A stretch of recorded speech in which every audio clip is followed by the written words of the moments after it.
I'll say this about dessert. Yeah. Because I do love sugar. I love desserts. I think somebody once told me that crazy people eat candy. I think that's true.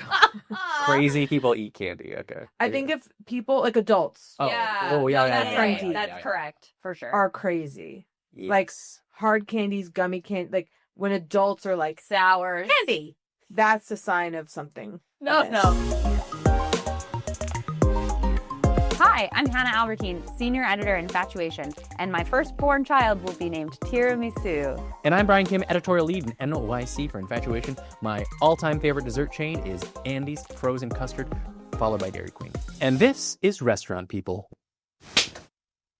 the show for people who eat at restaurants sometimes, from Infatuation. Today on Restaurant People, we're talking about sweet things, like me and Bryan. That's right, we're talking about grand finales, life's sweetest moments, the proverbial cherries on top of a night out.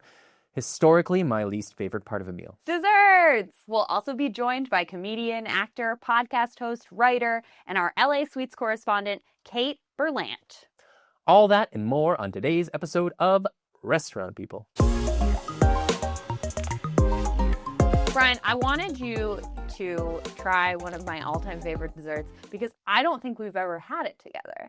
Oh, really? Yeah, We've I'm had pretty many sure. desserts together. I know. I don't think we've had this one together. Interesting you say that because I actually brought you one of my all-time favorite desserts. Have we had it together? I want to say 50-50 chance. Okay. And I know for a fact you're going to love it. Am I going to love what you brought me? For sure. It would be impossible not to like the thing I brought you. Are you ready for the reveal? As ready as I'll ever be. Hannah, drum roll, please.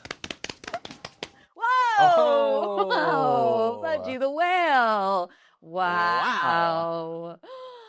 Thank you so much, Bryan. Oh, of course. And what did you bring me? Well, these, as you might be able to tell, Chocolate hockey pucks. are chocolate lava cakes. Oh, chocolate lava cakes. Yeah. Where did you grab these chocolate lava cakes from? Because I do actually love chocolate lava cake. I don't know anybody who doesn't. Exactly. That's what I was saying before. It's impossible to dislike them. Yeah. These lava cakes were procured from Domino's. When I was in college and I lived with all my friends senior year, after parties, we would all come back to the house and eat chocolate lava cakes from Domino's and like catch up on what happened that night. I'm sorry. They're from Domino's? I did not know Domino's had chocolate lava. Technically, Domino's calls them chocolate lava crunch cakes. I assume because there was a lawsuit and they had to change the name. And what do you have for me? Well, first off, do you recognize this fellow? I think I went to middle school with this guy, yeah. Oh, well, his name is Fudgie, if you don't remember. I remember Fudgie. Fudgie's a whale. Fudgie, And, mon ami.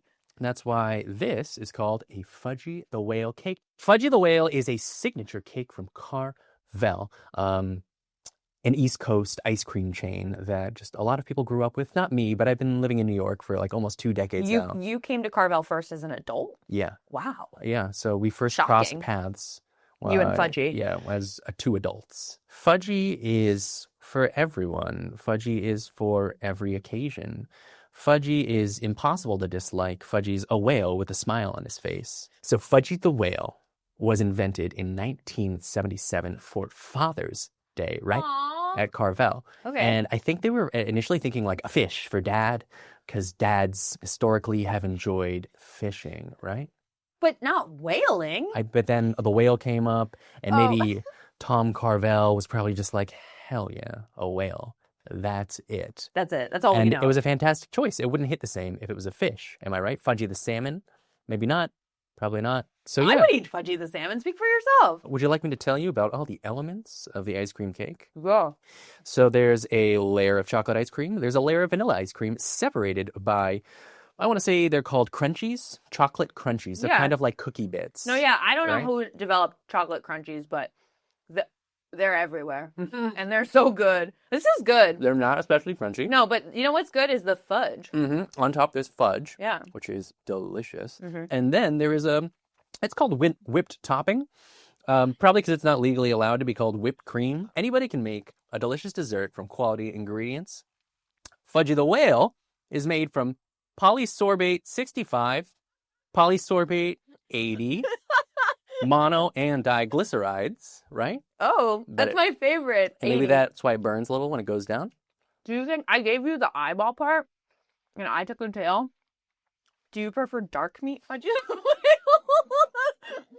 Or do you prefer maybe breast? I'm definitely a breast guy when it comes to fudgy. How about you? I like the tail. I'm a dark meat Fudgie the Whale girl. Do you want to maybe eat some lava cake? I would absolutely love to try some lava cake, and I would love for you to tell me about, I don't know, what makes this an appealing dessert? Like, how does this answer the question, why dessert, the lava cake? The secret is really inside. Thank you. You do need a whole lava cake to yourself, and that is part of the appeal. It is something that looks like a turd/hockey puck on the outside, and then inside it has this ooey gooey burst. It's an action food. Right. It's something that connotes sex. Oh, yes. I would say it's like kind of like coy, flirtatious. For sure. It's like, oh, you want to cut me open? Want to see what's inside? Don't talk to me like that. Yeah, it's like an eruption. No, it's true. And it is historically associated with Valentine's Day. The cheesiness, the romance. Maybe it's an aphrodisiac. Yeah. There's no science behind that. It's like, oh, you think this is it? Want to take a peek inside? You think I'm just this hard, crusted thing? Well, why don't you cut me open and find out? I'm not so crusty on the inside. Like that? Is that the voice of a lava cake? What's the voice of a lava cake? Yeah, that's the voice of the lava cake. And Fudgie the Whale is mon ami. Ah, mon ami. Fudgie. Je m'appelle Fudgie. Where'd you say this from? Domino's? This lava cake is from Domino's. The lava cake is really, in some ways, a tragic American hero because it used in the 80s and 90s when it was originated by either a person in France in like 1981, this famous pastry chef who made this really like laborious recipe. Chocolate coulant is what he called it, which means runny in French, I think. Sure. Frozen ganache inside of a chocolate cake takes a ton of time to make. He invented this thing and everyone loved it. At the same time, in America, Jean-Georges is supposedly the American inventor. There is some debate about heard that, this. yeah. He, in the late 80s, it's said that he accidentally invented the chocolate lava cake by underbaking chocolate cakes, and it came out and he was happy with it. But then if you read a little bit more about it, there was apparently a baking competition in the 60s where the runner-up made what was ostensibly a chocolate lava cake. Okay. And it became so popular in the 90s, in the early 2000s, that so many restaurants had chocolate lava cake on their menus, and now it's fallen from grace. Yeah, so let's take a look inside of this chocolate lava cake. I would say the filling is more like a pudding. Yeah, this one's not the most lava. Mm-hmm. Yeah. But you get the idea. I definitely get the idea. I think it's delicious. It tastes and good. Like Fudgie, like it's so sweet that it's burning my esophagus. Do you want to take a break? Absolutely. I don't know if you've just spent a lot of time in New York City lately. Everybody in this town is obsessed with desserts, it seems like. There are lines down the block outside of all of these bakeries, and then I feel like you go on social media and you just see pictures of desserts. I think all across the country, people love a bakery. They love a sweet shop. They love a little treat. It's almost like people love these desserts and sweet shops and bakeries more than they love restaurants nowadays. Yeah. Whoa. At least on social media, I think that's kind of true. But what about in LA? You know, I think of LA as being land of the smoothie. Yeah. Which is a stereotype. Of course, there are desserts in LA. I don't know as much about LA desserts as I would like to. Yeah. Do they exist in LA? Are people eating sugar in LA? Are they fiending for fudgy the way we are? LA does not have fudgy, and it is worse. Anyone from Los Angeles would look at those lava cakes and turn around in disgust, probably. Are we being fair to LA, though? Yeah, we're probably being fair. I think we need to talk to somebody who can tell us what's going down in LA. What do you think? Yeah, let's do it. Got anybody in mind? We need a sweets correspondent. Yeah, a sweets correspondent. I have just the person. Oh. Do you hear that? I think I do. What is that? It must be the ham phone. Oh my goodness, it is the ham phone. Who do we have on the other end, Hannah? So excited about this guest. Emmy-nominated actress, comedian, writer, our favorite LA dessert person, Kate Berlant. Hello. Hi. Hi, Kate. Thanks for coming on to Restaurant People. Oh, thank you for having me. It is Thrilled. truly an honor to talk to you from New York City. We know you're in LA. You're in LA, right? I'm in LA, but I used to live in New York. I'm between the two so often. She's bi-coastal. Big infatuation head. Oh, great. Amazing. And you love desserts, right? I really do. When did you start to consider yourself a dessert person? When? Oh my God. I think, well, one of the first things I used to cook, although cook is a strong term, but after school, I would melt chocolate and marshmallows together in the microwave. In the microwave. As a young child. Yeah. I love dessert. I mean, what is there even what are we talking about? It's like, but I guess some people really don't, or they only like chocolate, or they only want, I'll say this about dessert, because I do love sugar. I love desserts. I think somebody once told me that crazy people eat candy. And I think that's true. Crazy people eat candy. Okay. I think if people, like adults, Yeah. Oh, yeah. No, that's yeah, right. yeah, That's yeah. correct. For sure. are crazy. Yes. Like hard candies, gummy candy, like when adults are like, sours. candy, that's a sign of something. No. Absolutely, and I'm glad you brought this up, Yeah. Kate. What is the craziest candy? Like, if you see somebody eating this candy on the sidewalk, you're crossing the street. Any kind of hard fruit candy. Like I just don't. But even Starburst to me are pushing it. Mm. I'm 82 next Thursday. Yeah, I don't know why that's what came to mind, but I just think, yeah, candy, like an overreliance. You know, a candy that I actually love are Reasons. They're a chocolate candy. They come in a wrapper, a little individual. I think they're called Reasons, but they're not. There's no raisin in it. What is it? These are good. I don't know what this is. I have no idea. You have to explain. I have to find it. My cousins used to eat them. What do they taste like? Like, what's the sensation about like a Reason? chewy chocolate, like a Starburst if it were chocolate. Oh my kind of. I know I just- gosh! I think I Whoa. know what you're talking about. It sounds British somehow. I think they're crassly American. Found it, folks. Tell us. Reason. Oh Oh, my yeah. God. They come in bags. Yeah, it says caramel, but it's chocolate. Okay, anyway, Amazing. those are fab. Wow, that's good. So not crossing the street for Reasons, crossing the street for You see somebody any eating Starburst. hard candy. Yeah. I think a fruit-based candy is just bizarre to me. I don't really Yeah. understand. Like No, to that's me, fair. I love chocolate. I love all desserts. I'd say, but And candy. you will order a dessert at a restaurant for sure. That's your move. I guess not every time, of course. Sometimes I'm too full. I didn't leave room, but generally, sure, and definitely on any kind of a special occasion, or even just like, oh, you're having a fab night out. Yeah. Get dessert. Yeah, like what does dessert bring to your meal? To like, your just on a life. philosophical level, Yeah. just like why do we have dessert? Yeah, I think because life is so hard, and I Right. think also at the end of the meal, that's an opportunity for coffee. Or Amaro has recently entered my life Yes. in a deeper way, Yeah. and I'm like, that's a way to live at a beautiful restaurant. You continue the experience. We were hoping to play a little game with you, Kate, if you're down, to try to understand a little bit more about your own dessert preferences, but also maybe just like the larger LA dessert scene. The game is called This or That. We invented it, actually. We invented it.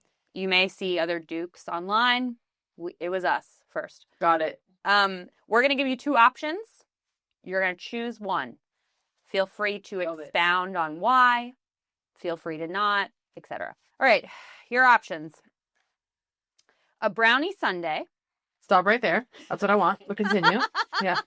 Is that we hit your sweet spot? But continue. Yeah, okay. Brownie sundae or 11 Jell-O shots. Brownie sundae. Why? Just always?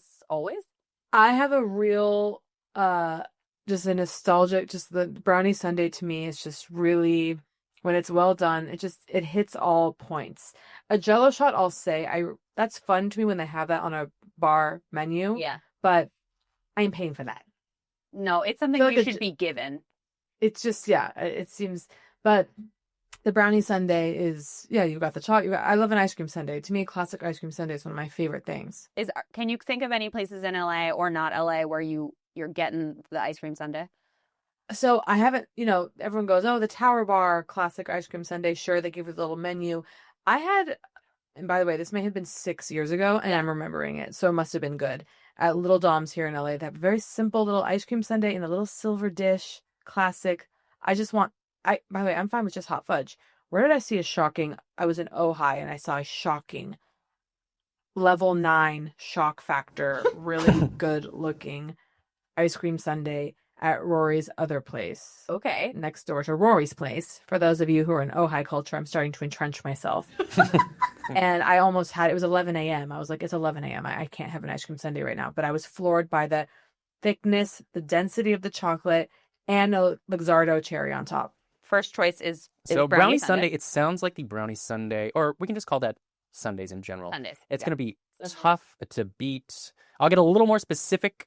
Hopefully you've had this. I don't think I've actually had this. A brownie sundae or Sqirl French toast. This is French toast from Sqirl. Not made of squirrel. This is not made To of be Not clear, made squirrel. of This is squirrel from meat. squirrel and a So lot of if I'm in a place where I typically want savory breakfast, Yep. okay, I'm not a big sweet pancakes after 2 bites, I'm done, typically. Yes. But I have to say, if I'm in a place where I'm wanting a dessert for breakfast situation, Sqirl in Los Angeles, their French toast is truly miraculous. Is unbelievable, I have to say. It'll bring you to your knees. So are we going Sqirl French toast over sundae? But a sundae, that's the category still wins. I'm still going sundae. No, that's good. Okay. That's good. Okay, so brownie sundae. I think I've got it. Brownie sundae, and this might not technically be considered a dessert by a lot of people. It is sweet, and you have it at the end of the meal sometimes. Oh. A brownie sundae or a lychee teeny. Oh, you're going hard. I'm going hard. Sunday. Whoa! Yeah. I thought I had it there. I know you're a fan, Kate. I know you're a fan of the lychee Big teeny. Kate Berlant heads will know that you love a lychee teeny, right? Well, it's a specific lychee martini served at Jar Restaurant here in Los Angeles. Yeah. I don't. That's the only place where I order a lychee teeny. Okay, so we're still sticking with sundae. Yeah, you got it. You All got this, Hannah. Okay. Brownie sundae or quarter sheets desserts, any. Quarter sheets, Wow. no question. Sorry, best Hannah Ziskin, best pastry chef in America, in the world. You heard it here first. Do you have a favorite dessert there? Yeah, what do you like to get there? Oh, it's emotional. I mean, I think the princess cake is really exceptional. It's really shocking. However, I'll say that and I love pie. I had the best piece of pie I've ever had there. Huh? And what she did too is the ice cream on top was, what's it called? I'm going to say it wrong. It's not noye, but it's like the peach pit. Everyone's going to laugh at me. It's like, tastes like an almond, but it's not an almond. It's taken from the center of a peach pit and it tastes just like almond. You don't know about this? You've I been got spending nothing. so much time in Ojai. I have I absolutely guess I'm no I guess idea I'm the what you're dessert genius. Yeah. talking about. So it's that ice cream on top. But Whoa. Cool. crazy pie. And also, I'll say this. I don't care about sherbet. Like, Yeah. as an ice cream, that's not something I'm excited about. Yeah. I went there. She served a sherbet. It was emotional. I was like, this is. Yeah. Where do you go in your head when you like? Is it like a familiarity, nostalgic thing, or is it you're going sherbet? No. When you had that dessert, like when you get emotional, like where are you going in It's your just, heart? I'm going home. It's summer. Stone fruit in the summertime. Yeah. So, yeah. I've got farmers in my family. It's just hearkening I to didn't know stone that. fruit. Okay, let's see if we can top quarter sheets, Bryan. All right. I'm gonna try my Nothing best. can. I'm gonna try my I best. honestly. Okay. Okay. Any dessert at Quarter Sheet or any dessert at the New York City restaurant Le Veau d'Or. Oh. You Le are Veau playing d'Or. dirty. This is a dirty game. That's how you And play. you're trying to. So here's the thing. Quarter Sheets. It's my local spot. Yeah. I've had many desserts there. Le Veau d'Or. Don't speak French. I had my first meal there last week, and it's the most beautiful restaurant. I just loved the experience. It was top to bottom excellent. The food was astonishing, and then the dessert rolls around, and I have to say I had the chocolate gratin and a peach gratin. Oh, yeah. And the chocolate made me, because it came in this kind of shallow dish. I was like, what is this? Kind of looked, it's not showing off. It's just visually, you're like, here's some chocolate in a dish. Like, I was like, it's souffle. What is this? I took a bite. I almost threw my spoon across the room. I love a chocolate that's it's almost like salty. It's a density. Yeah. It's like savory. It was like that. And I it was, and my friend who's not a big sweet tooth, the actually same friend who accused me of having a big sweet tooth. Yeah. He was stunned by it. Yeah, it is a stunning restaurant in almost every way. Everything is astonishing. It's really nice. Feels really special, like Yeah. Paris in the 1950s, I want to say. Well, and I have a huge announcement, which is that, again, beautiful meal. We're having fun. Who comes and sits down next to me? Not at my table, but the adjoining table. Fran Lebowitz. So it was a huge New York City, huge moment for me. I would have to stop eating probably, though. Like, I was posing. My friend was like, "You've changed." For Yeah. the first, Yeah. when she sat down, there were a few minutes where I was locked in posing, and I was like, "I'm going to say something." I, of course, didn't, but I was in my mind crafting. That's an elite New York City sighting. What? Who is there? Anybody you would put above that? You know, in your New York I City have to sighting say tier. Yeah. That once on my birthday in New York, at one of my favorite restaurants in the world, Cafe Zabarski, which has a huge dessert culture. Yep. Yoko Ono was at the next table. So I've got some big hitters. Yeah. And so wait, did you choose? You Very deflected. good. Very good. Yeah. Wow. So I'm gonna have to go with quarter sheets because again I've just been so many times. your spot. The consistency across the desserts. My birthday cake, I had my mother's 80th birthday cake. Quarter sheets, unbelievable. Yeah. That is so nice. All right, quarter sheets or chocolate chip cookies generally? I love chocolate chip cookies. And a chocolate chip cookie, I'll go chocolate chip cookie just because that's an eternal friend and that's something you can experience in all different locations and across all different genres. Absolutely. Okay, follow up to that, chocolate chip cookie or accepting all cookies when browsing Zillow? I always accept. I just don't care anymore. You've got to accept. Accept But why is all. that? Yeah, I don't know. What happens if you don't accept it? You don't have to accept, but I think it's because it's like an age category thing. Once you're over a certain age, you just accept, and the younger generation knows not to. That was a good game of this or that. Thank you for playing, Kate. Do you think you could tell us about Los Angeles as a dessert eating land? We were sort of being snooty about they don't like dessert over there. They don't even eat it, which obviously isn't true, but it's fun to say. Yeah, it's a multi-part question, actually. So, like, do people eat dessert in LA? Do people eat sugar in LA? What dessert do famous people eat in LA? Do they even eat dessert? Do famous people eat dessert? I think people eat dessert. I mean, what's the pastry like? I mean, listen to me. I don't know. Is there a dessert scene? How would you Are classify people the dessert eating? scene Are in New they York? they lining up at bakeries? They lining up for matcha? Are they? Right. I don't. So I guess yes. There's the whole, the cream top fixation has really taken the city by storm. That's right. Yeah. Is that as prevalent in New York? I don't know. No, I don't think so. Can you explain cream top? That's like what Wish do you I mean? could. Yeah, I mean it's cream. I'm being it's- vulnerable here. The I don't know what it foam is. stuff. Foam. I know what foam is. But it's not necessarily foam. Like Maru here, they do an exquisite, and I will have it from time to time. Might even get it today, which is this whipped cream, but it's really kind of just very delicious, and they put it on top of the coffee or on top of the matcha, and it's good. But it is a dessert adjacent item. Yeah. But waiting, I really can't do the lines. I don't wait in lines. Kind of generally, like waiting in line for the amazing pastry. I can't get myself there. You won't do it. But a chocolate croissant is one of my favorite items on earth. yeah. And there was a place, RIP, in Echo Park called Coneby that had the best one I've ever had, yeah. and then it's gone. And I still don't understand how we're supposed to move on. You've called yourself a psychic. Is that you identify as a psychic? Is that right? I mean, why? What are we going to be eating in the future? What are our desserts of the future? Sushi. Sushi. Sushi dessert. Yeah. Sushi dessert. Sushi dessert. Sweet sushi dessert or fish? Sweet sushi. Sweet dessert sushi. sushi. That's probably right. You think restaurants are better in New York or LA? I'm coming back to New York in a month. I'm going to Le Voudor. I'm going to take my mom for her birthday. Yes. I'm going to go. I kind of always want to go to Sqirl's. Yeah, it's perfect. Yeah, I that's love a it down favorite. there. I love Kiki's. I love an all-day restaurant. It sounds like you spent a lot of time in Dime Square, Kate. Is that Oh. accurate? Read me unfair? down. Sure. Okay. I mean, Yeah. it's just kind of where the hot gay people are. I know, it's true. I don't know if I feel more enlightened about LA desserts, but I feel more enlightened generally. And that I want to thank you for. Kate, thank you so much for joining us and telling me all about quarter sheets. I honestly, I didn't know how good the desserts were before. Really? Now I know. You know. have to go I get know. everything. I'm You gonna have to go. get everything, though. Don't just get one or two. I will absolutely go and get everything. Kate, where can we find you? Where can people find you? Let's see, kateberlant.com for different touring. I have a podcast called Poog. Any social handles? Kate Berlant. At Kate Berlant. Kateberlant. That's where you can find me. Wishing you lots of sweet desserts. I love dessert.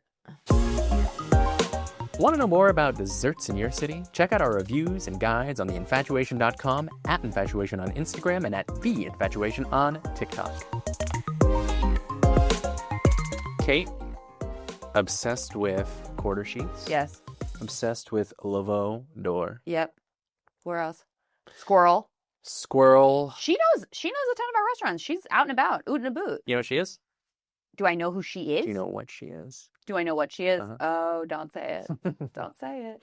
Kate's a restaurant person. Oh, I thought you were going to say Kate's a foodie. Oh, no, I would never. I thought that's what you were going to say. So we learned about Kate's obsessions. I want to know what New York City desserts are. It doesn't even have to be in New York City. It could be Philly. It could be across the country. What are Yeah. you into right now? Who's making Well, desserts you love? I have a bunch that I love. In New York, there's a place called Lei. It's a Chinese-inspired wine bar in Chinatown. You've been there? It's like on my favorite street in New York, on Doyer Street, the extra curvy street. They have a dessert they call it an 8 treasures rice pudding. And it has beans and it has jellies. Did you eat that? I never had that. No. It is cold and texture forward. Yum. There's crunch. There's squish. That texture is a huge element of desserts that I enjoy. Totally. Yeah. Rice pudding also is just something I generally love. There's a place in Philly called Mon, which I've maybe mentioned on the podcast. It's a Southeast Asian Cambodian restaurant. Super tough to get into. The chef and his partner are winning like all the awards. And they have a seasonal rice pudding. And the one that I had lime zest and like sweetened condensed milk. Yeah, right. I'm on rice pudding watch for sure. In Philly, there's a place called Meeting House, which is like British pub adjacent. Yeah, you love that. Have I mentioned this place. before? You talk about it all the time. Maybe not on the pod. It's the best. It's one of my favorite restaurants. They have kind of like pubby food, but the desserts, there's a cheesecake, there's rice pudding. There's something that they call caramel toast, which is essentially a piece of white bread that's like lacquered with caramel, and it tastes like funnel cake. It tastes like childhood. It's like sweet. It's like a 17-year-old's creation at 2 a.m. And I'm almost sure that Meeting House does not have a dedicated pastry chef. Yeah. I feel like that's more and more common, right? Yeah. Their pastry chefs, from what I've heard, are dying. Not the humans. I get what you mean, but just to clarify, what Hannah means is that pastry chefs are becoming less common at restaurants. They're not necessarily dying. No. Like they're finding new ways to be. they're still alive. They're just still working elsewhere. Yeah. I was really curious about this, so I wanted to reach out to pastry chefs who are currently working at restaurants, but also former pastry chefs who have gone down their own path, whatever that looks like. And I was like, why is this happening? The answer is typically economics, Yep. right? Restaurants are cutting back, especially since the pandemic. It's definitely money's number one. Yeah. The second answer that I've heard is freedom. Freedom. Yeah. You know, maybe that's scheduling freedom, but also just being able, when you're a pastry chef at a restaurant, you have to make dessert that follows the structure of the restaurant, whether that's cuisine or if it's a tasting menu style restaurant. Also, sometimes chefs will just leave on their own. Maybe they aren't making enough money, or their job's just not creative enough. They want to do their own thing. Yeah. And what are a lot of them doing nowadays? Opening their own bakeries. Yeah, so did you talk to anyone who opened their own bakery? Honey's is a newish bakery opened in 2024 in the East Village. Their chocolate chip cookie is one of my favorite in the city. It's Chunky Boy? It's actually pretty thin, but it's big. Oh, I like that. And we actually put it on our guide to the best chocolate chip cookies in New York City because it did so well in our blind taste test. I talked to a co-owner and the head baker there, Yeah. Miro. Uh-huh. Asked him a few questions. You want to hear? Yeah. To the question, why do you think pastry chefs are leaving restaurant settings? Miro said, I believe that restaurants are the ones moving away from hiring pastry chefs rather than the chefs leaving. As wages rise and food costs and rent increase, restaurants continually look for ways to cut costs. Unfortunately, the pastry department is often the first to go, since desserts typically account for a smaller percentage of a restaurant's nightly revenue, making it seem expendable. That's totally right. And that's like almost exactly what someone I talked to said. I reached out to Nicole Rucker, who is the owner of Fat and Flour, a bakery in LA. And about 10 years ago, she was the pastry chef of the Jelena restaurant group in LA. And then she opened her own bakery. And I asked her, why do you think pastry chefs are ditching restaurant settings? And she wrote back in an email, I do not think they're choosing to ditch restaurant settings. I think the restaurant and dining culture has moved away from placing importance on pastry chefs and dessert programs in general. And then I said, what's something that you're excited to make now that you never would have made in your previous job? And she wrote back, money. Shout out to Nicole. I loved that answer. I actually asked Miro the same question. His answer was everything. In restaurants, you would typically make composed desserts that consist of multiple components put together at the last minute before serving, often presented on a plate or in a bowl. In a bakery, however, you need to create fully composed individual items that are complex yet easy to display, pack, and consume even on the go. Additionally, with the cafe side of the business, I get to create a lot of savory items through our sandwich program and get creative with coffee and tea drinks, which I am very proud of. So yeah, I guess you open a bakery, you can then do savory. You can then... There's a little more freedom. Yeah. Yeah, there's freedom, but also if you are a trained pastry chef, has spent many years in a restaurant setting making mousse, making beautiful chocolate bonbons, the transition to a bakery could be really hard. It's just a different genre. The customer base wants something else. More and more chefs are leaving these high-end restaurants, or like pastry chefs are leaving these high-end restaurants, going to bakeries, and they are making fancier desserts. Are desserts getting fancier in these bakeries? I mean, I think that definitely the desserts are getting technically more interesting because someone who has a lot of training is going to make a different chocolate chip cookie than, throwing it together. Yeah, I would with say love. that's definitely the case at New York City places. Like I was talking about, like Honey's in the East Village. Yeah. Like Bon by Lauren. I think that's on the Lower East Side. Yep. Two Bridges Chinatown area. Elbow Bread's another one. What are pros and cons of this? So I think a con is you're going to go to a restaurant, you're going to see more boring desserts. Yeah, boring desserts are like, yeah, you made a chocolate cake because you know how to do that, but it's not ganache, it's not beautiful candy work, whatever, if that's your thing. It used to be you would the boring desserts would be a panna cotta, right? Yeah. Nowadays, I would argue it is soft serve.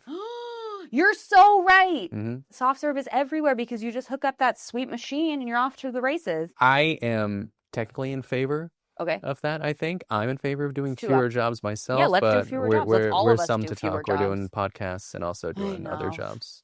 We're all just doing the best we can. Are you depressed by this turn of events? Pastry chefs feeling like they can't make it work, are not being compensated and staying in restaurants? That's not amazing, but also just from the pastry chefs I think we've heard from, they don't seem super upset by when it comes to like their choice to open a bakery, right? Like it seems like a good thing. Unfortunately, all of the pastry chefs who can't find jobs can't do that. Right. So that is the downside, right? Yeah. If you're a restaurant, you're not going to have a pastry chef. Fudgie the Whale. We'll solve all your problems.